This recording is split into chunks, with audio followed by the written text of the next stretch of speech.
ಶ್ರೀ ಗಣಪತಿ ಶಾರದಾ ಗುರುಭ್ಯೋ ನಮಃ. ಉತ್ತರಂ ಯತ್ ಸಮುದ್ರಸ್ಯ ಹಿಮಾದ್ರೇಶ್ಚೈವ ದಕ್ಷಿಣಂ ವರ್ಷಂ ತದ್ಭಾರತಂ ನಾಮ ಭಾರತೀಯತ್ರ ಸಂತತಿ. ಶ್ರೋತೃಗಳಿಗೆ ಶ್ರೀ ಸ್ಕಾಂದ ಮಹಾಪುರಾಣದ ಎರಡನೆಯ ವೈಷ್ಣವ ಖಂಡದ ಪುರುಷೋತ್ತಮ ಕ್ಷೇತ್ರ ಮಹಾತ್ಮ್ಯದ ಜೈಮಿನಿ ಋಷಿ ಸಂವಾದದಲ್ಲಿ ಚಾತುರ್ಮಾಸ್ಯ ವಿಧಿವರ್ಣನವೆಂಬ 39ನೆಯ ಅಧ್ಯಾಯಕ್ಕೆ ಸ್ವಾಗತ. ಮುನಿಗಳು ಪ್ರಶ್ನೆ ಮಾಡುತ್ತಾರೆ, ಜೈಮಿನಿ ಮಹರ್ಷಿಯೇ, ನಿನ್ನಿಂದ ನಾವೆಲ್ಲರೂ ಜಗನ್ನಾಥನ ಮಹಾತ್ಮ್ಯವನ್ನು ವಿಸ್ತಾರವಾಗಿ ಕೇಳಿರುವೆವು ಮತ್ತು ನಿರ್ಮಾಲ್ಯವೇ ಮೊದಲಾದ ಪದಾರ್ಥಗಳನ್ನು ಸೇವಿಸುವುದರಿಂದ ಲಭಿಸುವ ಫಲಗಳನ್ನು ಕ್ರಮವಾಗಿಯೂ ಯಥಾವತ್ತಾಗಿಯೂ ತಿಳಿದುಕೊಂಡೆವು. ಈಗ ನಾವು ಪರಮಾತ್ಮನ ಯಾತ್ರಾದಿ ಸೇವೆಗಳ ಕ್ರಮಗಳನ್ನು, ಅವುಗಳ ಫಲಗಳನ್ನು ಕೇಳಲು ಕುತೂಹಲವುಳ್ಳವರಾಗಿರುವೆವು. ಬ್ರಾಹ್ಮಣೋತ್ತಮನೇ, ಪೂರ್ವದಲ್ಲಿ ಈ ವಿಷಯದಲ್ಲಿ ಯಾವ ನಿರ್ಣಯವಾಗಿರುವುದು ಎಂಬುದನ್ನು ಕೇಳಲಿಚ್ಛಿಸುತ್ತಿರುವ ನಮಗೆ ಯಥಾರ್ಥವಾಗಿ ನಿರೂಪಿಸುವವನಾಗು. ಜೈಮಿನಿಯು ಹೇಳುತ್ತಾನೆ, ಸರ್ವ ಪ್ರಕಾರದಿಂದಲೂ ಪುರುಷೋತ್ತಮನು ಲೋಕಹಿತಕ್ಕಾಗಿಯೇ ಸಕಲ ವ್ಯವಹಾರಗಳನ್ನು ನಡೆಸುತ್ತಿರುವನು. ಸತ್ವ ರಜಸ್ತಮೋ ಗುಣಗಳಿಂದಲೂ ಅವುಗಳ ಸಂಕರದಿಂದಲೂ ಅನೇಕ ವಿಧಗಳಿಂದ ವ್ಯಾಪಾರಗಳನ್ನು ಮಾಡುತ್ತಾ ಜಗನ್ಮಯನಾದ ಪರಮಾತ್ಮನು ಸರ್ವಾಂತರ್ಯಾಮಿಯಾಗಿ ನಾನಾ ರೂಪಗಳಾದ ಲೀಲೆಗಳನ್ನು ತೋರಿಸುತ್ತಿರುವನು. ಬ್ರಾಹ್ಮಣ ಶ್ರೇಷ್ಠರಿರ, ಅಹಂಕಾರವಿಲ್ಲದ ಅಹಂಕಾರವಿಲ್ಲದೆ ಮನುಷ್ಯನಿಗೆ ಕರ್ಮದ ಲೇಪವೂ ಇರುವುದಿಲ್ಲವಷ್ಟೇ. ಅಹಂಕಾರದಿಂದಲೇ ಸಕಲ ಜಂತುಗಳು ಸಂಸಾರವೆಂಬ ಕಾರಾಗೃಹದಲ್ಲಿ ಬಂಧಿಸಲ್ಪಟ್ಟಿರುವವು. ಅಂದರೆ ನಮಗಿರುವ ಅಭಿಮಾನದ ಕಾರಣದಿಂದಾಗಿಯೇ ನಾವು ಕರ್ಮ ಬಂಧಕ್ಕೆ ಒಳಗಾಗಿರುವೆವು. ಬುದ್ಧಿ ಮತ್ತು ಅಹಂಕಾರಗಳಿಂದ ಕೂಡಿದ ಮನುಷ್ಯನು ಯಾವ ಕರ್ಮವನ್ನು ಪ್ರಾರಂಭಿಸುವನೋ ಅದಕ್ಕನುಗುಣವಾದ ಶುಭ ಅಶುಭ ಫಲಗಳನ್ನೇ ಅವನು ಅನುಭವಿಸುವನು. ಸಕಲ ಮನುಷ್ಯರಿಗೂ ಪ್ರಕೃತಿಯ ತ್ರಿಗುಣಗಳ ಭೇದವನ್ನು ಅನುಸರಿಸಿ ಬುದ್ಧಿಯೂ ಸಹ ಮೂರು ವಿಧವಾಗಿರುವುದೆಂದು ಹೇಳಲ್ಪಟ್ಟಿರುವುದು. ಅವರಲ್ಲಿ ಯಾರು ಸಾತ್ವಿಕರಾಗಿರುವರೋ ಅವರು ಫಲ ಸಂಪಾದನೆಯಲ್ಲಿ ಅಭಿಲಾಷೆಯನ್ನಿಡದೆ ಮೋಕ್ಷವೊಂದನ್ನೇ ಧ್ಯೇಯವನ್ನಾಗಿಟ್ಟುಕೊಂಡು ಭಗವಂತನ ಪ್ರೀತಿಗಾಗಿಯೇ ಸಕಲ ಕರ್ಮಗಳನ್ನು ಮಾಡುತ್ತಿರುವರು. ಇತರರೊಡನೆ ಸ್ಪರ್ಧಿಸಿಯಾಗಲಿ, ಕೀರ್ತಿ ಸಂಪಾದನೆಗಾಗಲಿ, ಫಲಾಭಿಸಂಧಿಯಿಂದಾಗಲಿ, ಅಪರಿಮಿತವಾದ ಧನ ವ್ಯಯದಿಂದಲೂ ದೇಹಾಯಾಸದಿಂದಲೂ ಕರ್ಮಗಳನ್ನು ಮಾಡುವವರೇ ರಾಜಸರು. ಯುಕ್ತಾಯುಕ್ತ ವಿವೇಚನೆ ಇಲ್ಲದವರಾಗಿ ಮೂಢಾಗ್ರಹದಿಂದ ಪರರನ್ನೇ ಅನುಕರಿಸುತ್ತಾ ಕಣ್ಣಿಗೆ ಕಾಣುವ ಐಹಿಕ ಫಲಗಳಲ್ಲಿಯೇ ಆಸಕ್ತಿಯನ್ನಿಟ್ಟುಕೊಂಡು ಪ್ರಸಂಗ ವಶದಿಂದ ಫಲಗಳನ್ನು ಅಪೇಕ್ಷಿಸುವವರೇ ತಾಮಸ ಕರ್ಮಗಳನ್ನು ಮಾಡುವವರಾದ ಮೂರನೆಯ ಬಗೆಯವರು. ಸಾತ್ವಿಕರಾದ ಪುರುಷರು ನಿರಂತರವೂ ಜಗನ್ನಾಥನನ್ನೇ ಧ್ಯಾನಿಸುತ್ತಲೂ ನೋಡುತ್ತಲೂ ಸ್ಮರಿಸುತ್ತಲೂ ಇರುವುದರಿಂದ ಸಕಲರ ಅಂತರ್ ಹೃದಯಗಳನ್ನು ಬಲ್ಲ ಆತನು ಅವರಿಗೆ ಮೋಕ್ಷವನ್ನು ಕೊಡುವನು ಎಂಬುದರಲ್ಲಿ ಸಂದೇಹವಿಲ್ಲ. ಮೂಢಾತ್ಮರು, ಫಲಾಪೇಕ್ಷೆಯುಳ್ಳವರು ಆದ ರಾಜಸ ತಾಮಸ ಜನರು ಪರಮಾತ್ಮನ ಯಾತ್ರಾದಿ ಉತ್ಸವಗಳಲ್ಲಿ ಭಾಗವಹಿಸಿದ ಮಾತ್ರದಿಂದಲೇ ಫಲಗಳನ್ನು ಅಪೇಕ್ಷಿಸುತ್ತಿರುವರು. ಬ್ರಾಹ್ಮಣರಿರ, ಅನೇಕ ಜನರು ಕೂಡಿಕೊಂಡು ಅಲ್ಪ ವಿಧಿಯುಳ್ಳದ್ದಾದರೂ ಬಹಳ ಆಯಾಸ ದುಃಖಗಳಿಂದ ಕೂಡಿರುವ ಯಾವ ಕರ್ಮವನ್ನು ಮಾಡುವರೋ ಅದು ಮಾತ್ರ ಅವರಿಗೆ ಸತ್ಫಲಗಳನ್ನು ಕೊಡುವುದು. ವಿಪ್ರಾಗ್ರಣಿಗಳಿರ, ಅಂತಹ ಸಾತ್ವಿಕ ಭಕ್ತರ ಉದ್ಧಾರೋಪಾಯವಾಗಿಯೂ ದುರ್ಬುದ್ಧಿಯುಳ್ಳ ರಾಜಸ ತಾಮಸ ಜನರಲ್ಲಿ ಭಗವದ್ಭಕ್ತಿಯನ್ನು ಉಂಟುಮಾಡುವುದಕ್ಕಾಗಿಯೂ ಪ್ರತಿ ವರ್ಷದಲ್ಲಿಯೂ ಬಹುವಿಧಗಳಿಂದ ಯಾತ್ರೆಗಳನ್ನು ನಡೆಸುತ್ತಿರಬೇಕು. ಜನ್ಮ ಸ್ನಾನವು ಮತ್ತು ಮಹಾವೇದಿಯ ಉತ್ಸವವು ಇವುಗಳೆರಡು ಪ್ರಶಸ್ತಗಳೆಂದು ಹೇಳಲ್ಪಟ್ಟಿರುವವು. ಈ ಎರಡು ಮಹಾಯಾತ್ರೆಗಳನ್ನು ಮನುಷ್ಯನು ಸಂಕೀರ್ತಿಸಿದ ಮಾತ್ರದಿಂದಲೇ ಸಕಲ ಪಾತಕಗಳು ನಾಶವನ್ನು ಹೊಂದುವವು.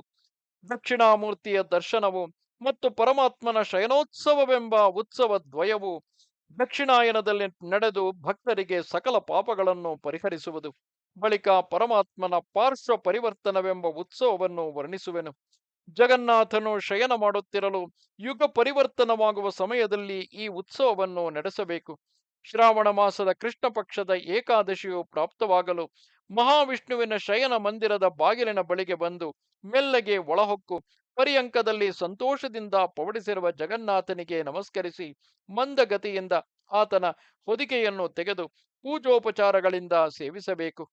ಭಕ್ತಿಯುಕ್ತನಾಗಿ ನಮಸ್ಕಾರವನ್ನು ಮಾಡಿ ಉಪನಿಷದ್ ವಾಕ್ಯಗಳಿಂದ ಸ್ತುತಿಸುತ್ತಾ ಆತನ ಪಾದಗಳನ್ನು ಹಿಡಿದುಕೊಂಡು ಮುಂದೆ ಹೇಳುವ ಮಂತ್ರಗಳನ್ನು ಪಠಿಸುತ್ತಾ ಉತ್ತರಾಭಿಮುಖನನ್ನಾಗಿ ಮಾಡಿ ಮಲಗಿಸಬೇಕು. ದೇವದೇವನೇ, ನೀನೇ ಕಲ್ಪಗಳನ್ನು ಯಥಾಕ್ರಮವಾಗಿ ಪರಿವರ್ತನೆ ಮಾಡುವವನು. ನಿನ್ನಿಂದಲೇ ಸ್ಥಾವರ ಜಂಗಮಾತ್ಮಕವಾದ ಸಕಲ ಬ್ರಹ್ಮಾಂಡವೂ ಸಹ ಸರ್ವತ್ರದಲ್ಲಿಯೂ ಆವೃತವಾಗಿರುವುದು. ನಿನ್ನ ಇಚ್ಛಾ ರೂಪಗಳಾದ ಚೇಷ್ಟೆಗಳಿಂದಲೇ ಜಾಗ್ರತ್ ಸ್ವಪ್ನ ಸುಷುಪ್ತಿಗಳೆಂಬ ಮೂರು ಅವಸ್ಥೆಗಳು ಉಂಟಾಗುತ್ತಿರುವುದರಿಂದ ನೀನು ಲೋಕಹಿತದ ದೃಷ್ಟಿಯಿಂದಲೇ ಮಲಗಿಕೊಂಡಿರುವೆ. ಈಗ ಪಾರ್ಶ್ವವನ್ನು ಪರಿವರ್ತಿಸಿಕೊಳ್ಳುವವನಾಗು. ಲೋಕಪಾಲನ ಕಾರ್ಯಕ್ರಮದಲ್ಲಿ ನೀನು ಪಕ್ಕಕ್ಕೆ ಹೊರಳುವ ಸಮಯವು ಪ್ರಾಪ್ತವಾಗಿರುವುದು.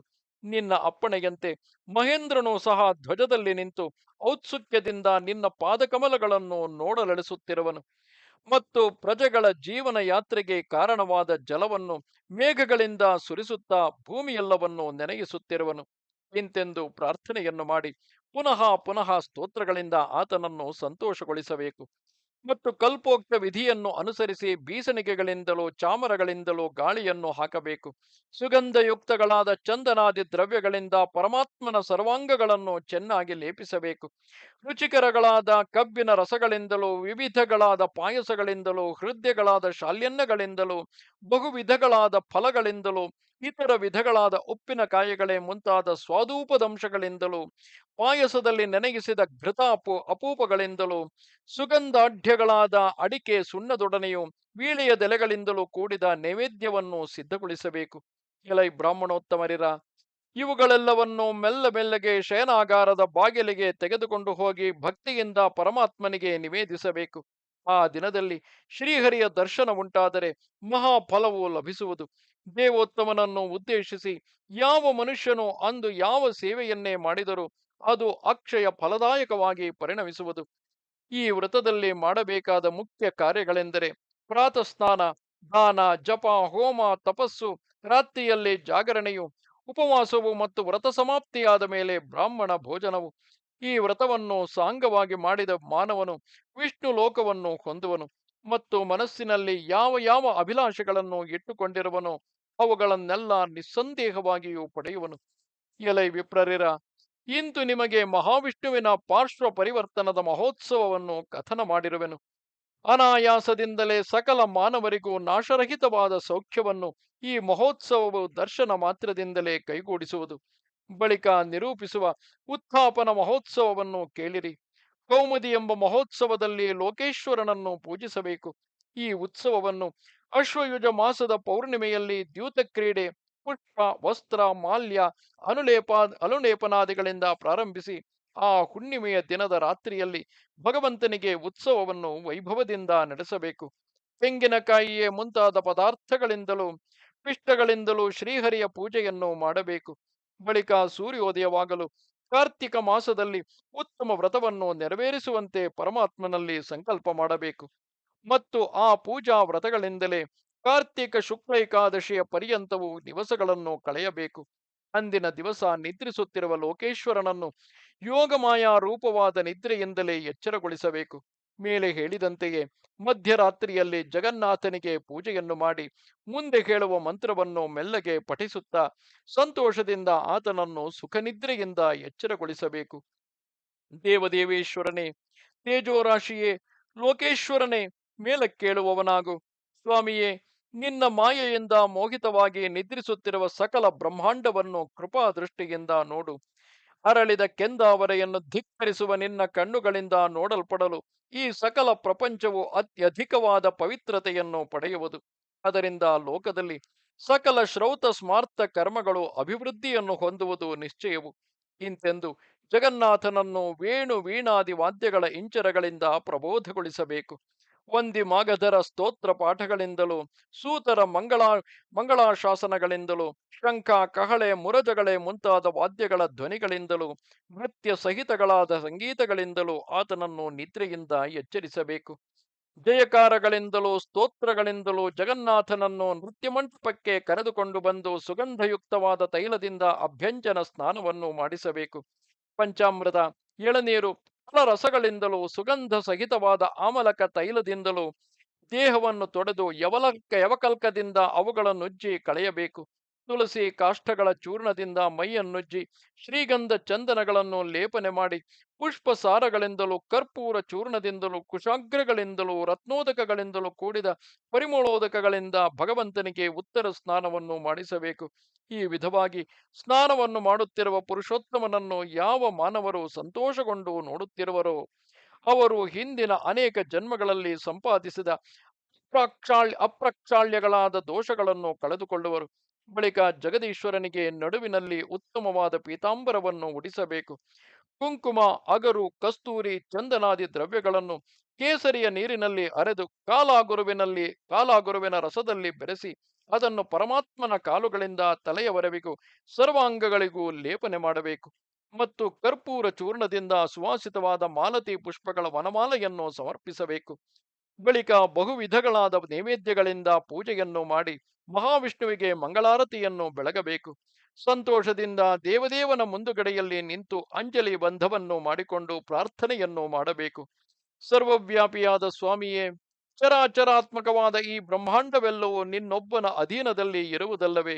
ಆದುದರಿಂದ ಲೋಕಗುರುವಾದ ನೀನೇ ಅನುಗ್ರಹೋನ್ಮುಖವಾದ ನಿನ್ನ ಅಮೃತ ದೃಷ್ಟಿಯಿಂದ ಅದನ್ನು ಪಾವನಗೊಳಿಸು ಇಂತೆಂದು ಬೇಡಿಕೊಂಡು ಆ ರಾತ್ರಿಯ ಶೇಷವನ್ನು ನೃತ್ಯ, ಗೀತ, ನಾಟಕಾದಿಗಳಿಂದ ಜಾಗರಣೆಯನ್ನು ಮಾಡಿ ಕಳೆಯಬೇಕು. ಇಂತು ಚಾತುರ್ಮಾಸ್ಯದ ಶಯನದಿಂದ ಏಳುವ ದೇವೋತ್ತಮನ ಉತ್ಥಾಪನೋತ್ಸವವನ್ನು ಯಾವನು ನೋಡುವನೋ ಅವನು ಮೋಹ ಮೂಲಕವಾದ ಸಂಸಾರವೆಂಬ ನಿದ್ರೆಯನ್ನು ಕಳೆದುಕೊಂಡು ಶಾಂತ ರೂಪವೂ ತೇಜಸ್ಸಂಪನ್ನವೋ ಆದ ವೈಕುಂಠವನ್ನು ಸೇರುವನು. ಮತ್ತು ಯಾವ ಯಾವ ಅಪೇಕ್ಷೆಗಳನ್ನು ಮನಸ್ಸಿನಲ್ಲಿ ಕಲ್ಪಿಸಿಕೊಳ್ಳುವನೋ ಅವುಗಳೆಲ್ಲವನ್ನೂ ಪಡೆಯುವನು. ಆ ಮಾನವನು 1,000 ಅಶ್ವಮೇಧಗಳನ್ನು ಸಮಗ್ರವಾಗಿ ಮಾಡಿದ ಫಲವನ್ನು, 1,000,000 ಕಪಿಲೆ ಗೋವುಗಳನ್ನು ಅಲಂಕಾರ ಸಹಿತವಾಗಿ ದಾನ ಮಾಡಿದ ಪುಣ್ಯವನ್ನು ಪಡೆದವನಾಗುವನು.